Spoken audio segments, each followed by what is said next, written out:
All right, this is for numbers 7 and 8.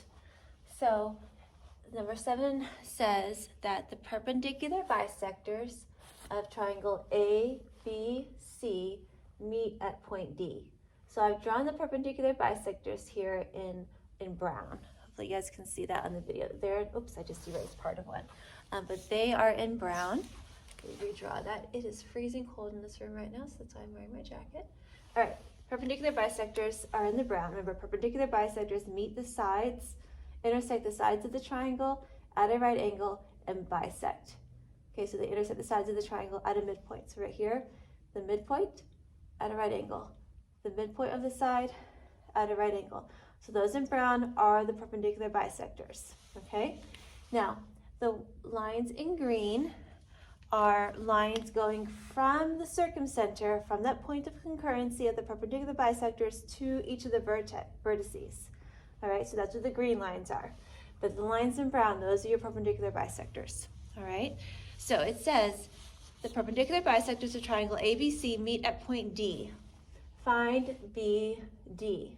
All right, so BD is one of those green lines, one of those, the distance from the circumcenter, the point of concurrency, the circumcenter, to the vertex.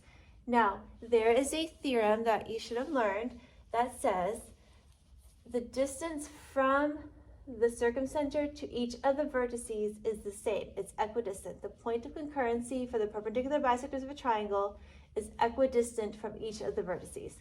There's the exact theorem. So the point of concurrency for the perpendicular bisectors of a triangle is equidistant from each of the vertices, whether it's on the triangle, as in a right triangle, in the center of a triangle, as in an acute triangle, or outside the triangle, as in an obtuse triangle. That point of concurrency will always be equidistant from the vertices, okay?